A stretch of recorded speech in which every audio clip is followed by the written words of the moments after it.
Oke, selamat datang kembali. Kali ini kita bakal ngupas tuntas soal perubahan yang gede banget nih. Ini soal cara kerja aparatur sipil negara di Indonesia. Bukan cuma update kecil-kecilan, tapi ini benar-benar aturan main yang baru. Pernah nggak sih Anda ngerasa kalau penilaian kinerja tahunan itu ya cuma formalitas aja? Kaku, cuma buat gugurin kewajiban, dan nggak benar-benar bantu kita buat berkembang? Kalau iya, Anda nggak sendirian.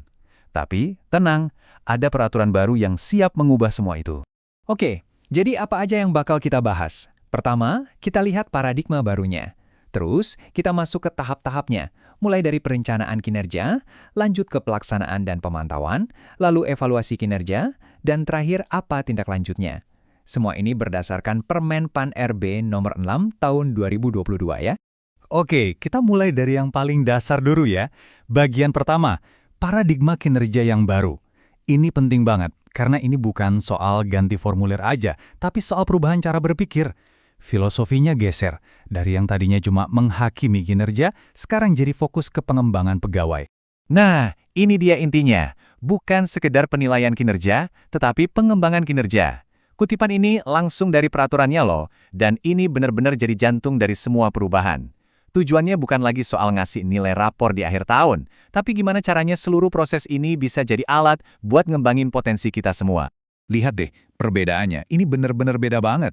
Dulu kan sistemnya kaku, cuma setahun sekali, dan rasanya kayak dihakimi. Fokusnya cuma ke daftar tugas yang ada di job desk. Nah, cara baru ini jauh lebih dinamis. Prosesnya berkelanjutan, dan tujuannya buat ngembangin kita. Fokusnya juga pindah, bukan lagi ke tugas, tapi ke hasil yang diharapkan pimpinan. Ini nih, analogi yang keren banget dari peraturannya. Yang diutamakan bukanlah gol yang dicetak pemainnya, tetapi kemenangan kesebelasannya. Artinya apa? Kinerja kita sebagai individu itu nggak bisa berdiri sendiri lagi. Setiap hal yang kita kerjakan harus jelas kontribusinya buat kemenangan tim, alias buat pencapaian target organisasi. Keren kan? Oke, sekarang kita masuk ke tahap praktisnya ya. Tahap pertama, perencanaan kinerja. Nah, di sini nih, kuncinya adalah gimana caranya kita menetapkan ekspektasi di awal. Dan alat utamanya adalah dialog. Pasti udah nggak asing kan sama yang namanya SKP atau sasaran kinerja pegawai? Nah, di sistem baru ini, jangan lihat SKP sebagai dokumen birokrasi yang ribet.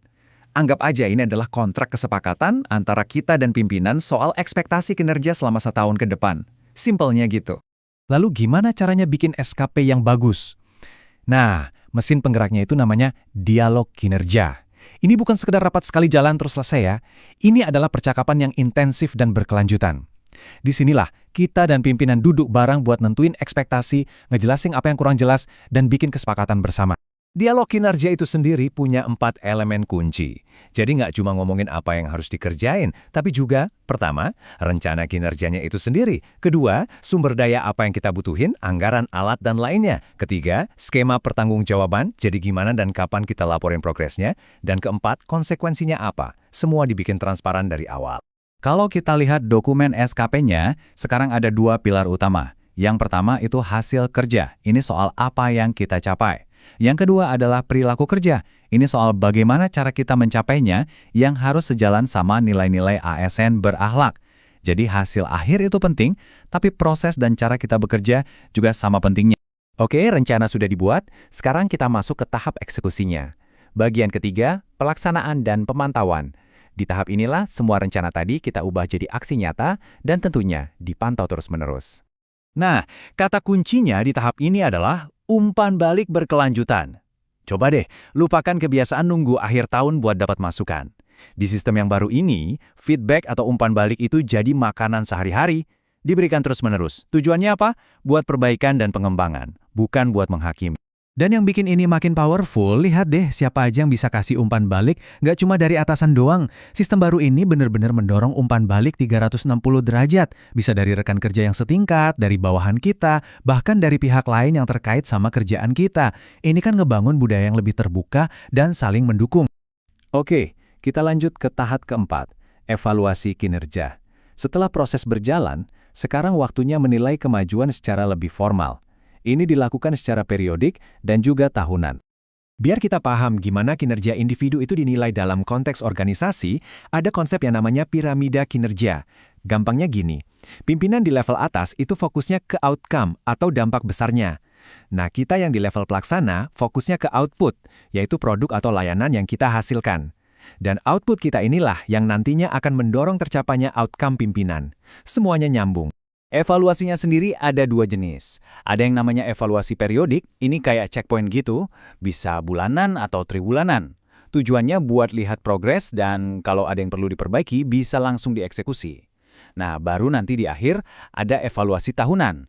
Ini yang sifatnya komprehensif buat tentuin predikat kinerja kita selama setahun. Dan sampailah kita di tahap terakhir, yang kelima, tindak lanjut. Karena hasil evaluasi itu nggak boleh cuma berhenti jadi laporan di atas kertas, harus ada dampaknya kan? Nah, disinilah semuanya jadi nyata.